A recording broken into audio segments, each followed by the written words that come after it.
Way before the Buddha started talking about the joys of the jhanas, or the joys of renunciation, he usually talked about something else. He talked about gladdening the mind of practitioners. At times, he called it the joy of blamelessness, and at other times he called it the freedom from remorse. And while such wording is clearly easily overlooked, especially when compared with all the talk about jhana and concentration, especially in modern traditions, and even in the ancient suttas, possibly due to all the preconceived notions about those words, those states of blamelessness are a necessary precondition of any of the more advanced path elements, especially if you want to aim for the right variations thereof. And today we talk a bit about the joy of blamelessness, or simply the peace of non-remorse.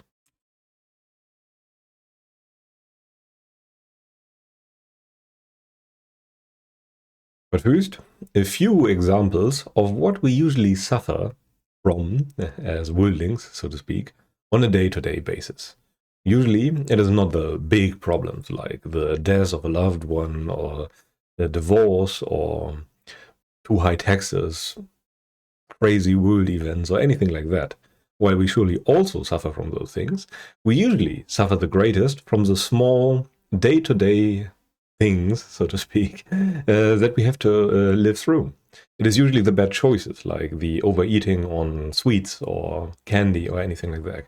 Like having eaten an entire cake and then feeling miserable in the evening. It is having not achieved anything in a day, like you have been procrastinating at work and feel terrible the entire time while you do it, yet you cannot stop. You are making a very bad choice, so to speak, not doing the work that you should be doing, and in return, you are feeling very remorseful about it. You are not exercising enough. You are noticing more and more, as an example, the older you get, once you get past 30, you will notice it too, usually, that your back aches all the time, that you feel out of breath once you climb up a single flight of stairs, that you feel generally unhealthy, that you get easily sick, and all those things, that your sleep quality is very poor, and many other things. And you know that you should fix your diet. You know that you should exercise. You know that you should not be lazy. Yet, you don't do it.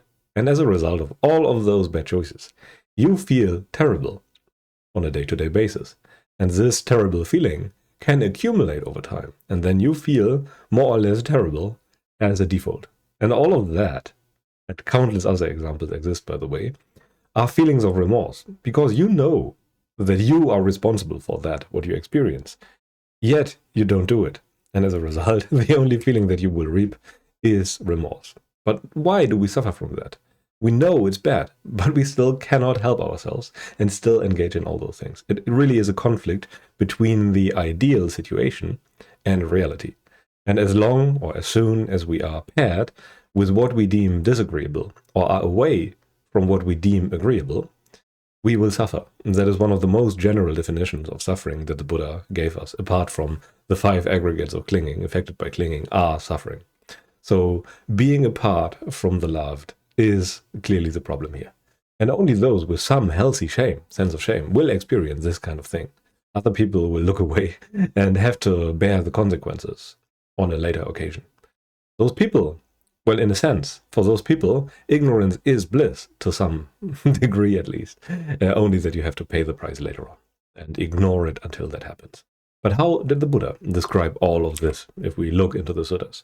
And there is a sutta that I like when it comes to this, and it goes as follows. There the Buddha explains different kinds of happiness to a certain householder. And it goes as follows. Householder, there are these 4 kinds of happiness. They may be achieved by a lay person who still enjoys sensual pleasures, depending on time and occasion. What for? The happiness of ownership, the happiness of enjoyment, the happiness of freedom from debt, and the happiness of blamelessness. Here, a clansman has acquired wealth by energetic striving, amassed by the strength of his arms, earned by the sweat of his brow, righteous wealth rightly gained. This is one kind of happiness. And it is a righteous kind of happiness that you get when you get what you have worked for, pretty much. You enjoy your wealth. Yet another kind of joy is, here, with wealth acquired by energetic striving, amassed by the strength of his arms, earned by the sweat of his brow, righteous wealth was righteously gained, a clansman enjoys his wealth and does meritorious deeds. Doing good feels also quite good. And there's yet another kind. Here, a clansman has no debt to anyone, whether large or small. And what is the happiness of blamelessness? Well, it was a very easy one. Maybe a few more words on it. You can only really value the joy of debtlessness, so to speak, when you know what debt feels like, when you really know the crippling kind of feeling of debt, or when you know how being sick feels like. That's also a very good comparison. You can pretty much choose any of the comparisons that the Buddha made when it comes to freedom from the hindrances. All of those are different kinds of freedom from debt. If you have accumulated a lot of sickness, so to speak, and then you become healthy again, this is very good and very comparable with the freedom from debt feeling, so to speak. And then there's the happiness of blamelessness. And what is the happiness of blamelessness? Here, a householder, a noble disciple is endowed with blameless bodily, verbal, and mental action. When he thinks, I am endowed with blameless bodily, verbal, and mental action, he experiences happiness and joy. And this is called the happiness of blamelessness. Having known the happiness of freedom from debt, one should recall the happiness of ownership. Enjoying the happiness of enjoyment, the mortal then sees things clear with wisdom. While seeing things clearly, the wise one knows both kinds of happiness. The other is not worth the 16th part of the bliss of blamelessness. And this is from Anguttara Nikaya, number 4.62. And as you can see, the other kinds of happiness that a householder who still enjoys sensual pleasure can attain completely fade in comparison. And the Buddha often used the 16th part, just like the stars are not a 16th part of the moon at night when it comes to luminousness or something like that. This is a very good comparison. And so too, the bliss of blamelessness, or the joy of blamelessness, is completely superior to the other kinds of joys that you can get. Yet, most people strive for the other kinds of joy that you can attain in the sensual domain. And by the way, there are other kinds of happiness that are not mentioned here, but they are so inferior to any of the others, like the joy of taking drugs or anything like that, or the joy of eating tasty candy. It's not even mentioned here, because it completely fades in comparison, even to the other kinds. The joy of achieving something through hard work is much superior to any of those candy-eating kind of joy. But this is very important, I think. Those are all quite remarkable kinds of joys, and blamelessness is truly the best of those, and it is a burdenless state. And 1/16 part, it just means that it's incomparable. And there is a relationship between this kind of joy and samadhi, I would say. Usually, when it comes to blamelessness, or oftentimes at least in the suttas, it is portrayed as having impeccable virtue and then experiencing a certain kind of joy based on that. Because when you do not act on the bodily and verbal level based on impulse, then you have nothing to fear from other people. You will experience a certain kind of peace only based on that. But as a sutta mentioned before, it is all about both the bodily and verbal conduct, but also the mental conduct. So this sutta even goes a step further. And the kind of blamelessness that the person in question here experiences goes beyond merely the joys of virtue. That person here is clearly on the way to quite a good state of samadhi.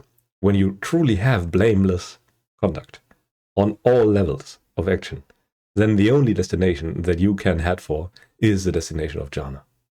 And there is a relationship between that and the mundane right view, by the way, because there have been ascetics in the past that have attained jhanas even without the help of the Buddha. So those jhanas are in themselves quite mundane states that can be achieved when you have the mundane right view.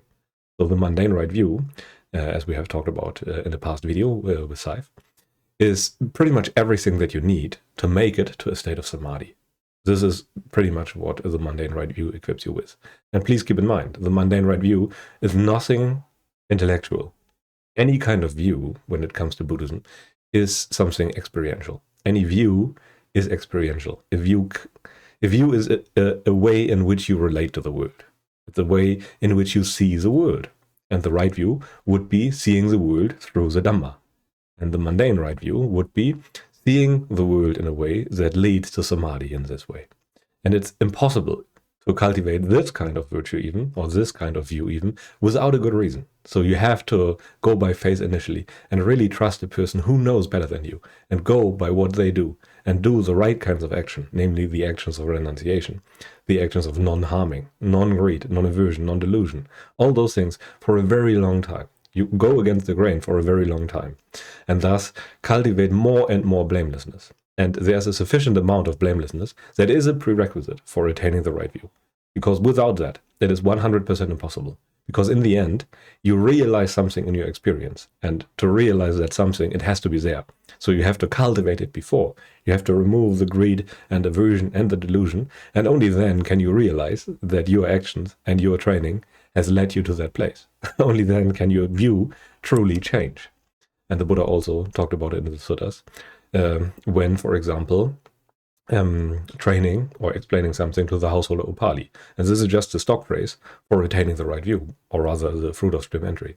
And it goes as follows. And then the Buddha taught the householder Upali, but there were many householders or other people that he taught, step by step, with a talk on giving, ethical conduct, and heaven. He explained the drawbacks of sensual pleasures, so sordid and corrupt, and the benefits of renunciation. And when he knew that Upali's mind was ready, palpable, rid of the hindrances, elated and confident, he explained the special teachings of the Buddhas, suffering, its origin, its cessation, and the path. And just as a clean cloth, rid of stains, would properly absorb dye, in that very seat the stainless, immaculate vision of the Dhamma arose in Upali. And he knew everything that has a beginning has an end. Then Upali saw the Dhamma, attained the Dhamma, understood the Dhamma, and fathomed the Dhamma. He went beyond doubt, got rid of indecision, and became self-assured and independent of others regarding the teacher's instructions. This is from Majjhima Nikaya number 65. And it's actually quite a good sutta. And as you can see before, as a precondition for attaining the right view, you can take all the gradual steps that the Buddha gave. So first, he gave us a talk, which is the first precondition. Then he gave us talk on giving, so talk on being generous. Then he gave us a talk on ethical conduct and the heavens and how everything leads there, how your conduct leads to heaven, so to speak. So he essentially explains the mundane right view. He explained the drawback of sensual pleasures. He removed the upadana of sensuality, which is one of the big hindrances that hinders you from attaining the Dhamma. And only then, when the Buddha knew that the mind of Upali was ready, was pliable, was rid of the hindrances, was elated, was confident, and was quite glad, he has gladdened the mind of Upali. And only when this kind of gladness, the gladness that is connected with the Dhamma, was there, was his mind ready to give up his old ways. Because now there was a different kind of gladness present that was not connected to sensuality. And now there was something to realize that could be realized in his experience. And so he did with the guidance of the Buddha. But I digress. How do we actually cultivate this kind of blamelessness, which is kind of the important bit? How do we actually do it? Because in the end, the suttas and the Buddha gave us instructions on how to transform our experience away from suffering and to remove remorse from our experience. We have to acknowledge that remorse is usually the result of our bad and unwholesome actions in the past. Blame and blamelessness are nurtured by our actions. So we have to remove those actions from our repertoire. We have to purify our bodily actions, our speech, and our mental actions. In that order, usually. We start with the body because it is the easiest to see and the grossest kind of action. Then we continue with our speech because it's next in line. It's medium gross, so to speak. And then on the most subtle level, there's a mind. And it becomes gradually more difficult, as, for example, explained in the simile of purifying gold, where you start with the biggest kinds of defilements and first remove those. And it's quite easy to compare that with trying to clean a dirty piece of cloth. You first have to remove the big stains from this dirty piece of cloth. Otherwise, you will not even notice the small ones. The big ones are covering the others. So you will not see how defiled your mind still is if your bodily actions are still very defiled. But in essence, you want to change your behavior on all levels. But this usually requires a change in view before. You have to run into a dead end. Otherwise, there's no reason for you to change your ways. And then you have to first work towards the mundane right view and then the real right view. Because all your actions essentially follow your views. If you hold a certain view, I don't know, if I'm bad at improvising this. If you are very scared, for example, about the climate or about a certain political situation, then your actions will be in line with that scared view of yours. Then you will go to all kinds of protests. You will, I don't know, pretty much your entire life will be occupied due to this kind of view. There will be very little mental capacity left for Dhamma practice. And in that regard, at least for Dhamma practice, holding such a view is quite harmful. It's quite unwholesome. Unwholesome does not mean that it's not good in the conventional sense or anything like that. Unwholesome just means, when it comes to the Dhamma practice, it is clearly not leading you to the goal. Wholesome and unwholesome just mean leading to liberation or leading away from liberation. And when there's something unwholesome, it is leading you away from liberation. And all kinds of good conventional things can be leading you away from liberation simply because they are a distraction from the Dhamma. And blamelessness and remorse are the counterparts, so to speak. If you behave wholesomely, then the result will be more and more blamelessness. If you behave in a very unwholesome way, the result will be more and more remorse. So if you actually want to cultivate the freedom from remorse or the blamelessness that the Buddha explained, then you have to fix your conduct. Fixing your conduct is what most of your initial effort should be directed towards. And to make sure that you do not get the wrong idea, the complete understanding of wholesome versus unwholesome is the understanding of a Sotapanna. But way before that, you can make an effort and gradually refine your understanding of what is wholesome, what is unwholesome. You do not start with the root of suffering. You first clear the undergrowth, you clear the branches, you remove the weeds and all those things, and then you have a chance at discovering the root of suffering. But before that, you have to thoroughly and deeply look into all your actions that you're performing on a daily basis and purify them as best as you can. And in doing so, you are purifying your views, because your views and your behavior, your day-to-day conduct, those are intertwined. You cannot separate those, really. The view will be strengthened by your actions, and the actions will be in line with your views. So it seems like a contradiction there, but you can easily stop it by focusing on the conduct, because the view is a bit slower, it lags a bit behind, so to speak. But when you stop the actions for a certain amount of time, the view will change accordingly. But even if you are doing all this rightly on the bodily and verbal level, the upadana of sensuality is still there. You are still usually valuing sensuality in some way or another. And to overcome that, you have to experience the freedom from remorse, or the jhanas, pretty much, unless you are experiencing, for example, a divine messenger, and that shows you by another mean that sensuality is futile. Yet, you still have to remove the surface level suffering. And all of this, if you truly take it to the mental level, will lead to concentration. And as the Buddha mentioned, there is no right concentration without the right view. But I kind of forgot the number of the sutta, sadly. So if you want to practice right jhana, you need the right view first. This is also something that many people tend to overlook or willingly ignore. And whenever you want to practice, and whenever you want to progress on the Buddhist path, you have to start small. Again, like in the simile of purifying gold. You start with the gross bodily misbehavior and the gross verbal actions, because they will mask anything else. You cannot even see your mental impurities if the bodily impurities are too gross, if they are too absorbing, so to speak. Because when they are still there, if you still value those things, you have no chance at seeing anything else. But as a byproduct, your suffering will weaken greatly. All along the way, it becomes weaker and weaker and weaker. And another phrasing would be that the blamelessness will increase. And with blamelessness, your virtue will become more and more impeccable. Your body, the actions, and your verbal actions will be spotless, will be blameless. And this naturally leads to mental actions that will also be purified. So in that regard, blamelessness leads to samadhi. If you interpret blamelessness as a joy that results from not acting unwholesomely on the bodily and verbal level, then it just will lead to a great deal of peace, so to speak.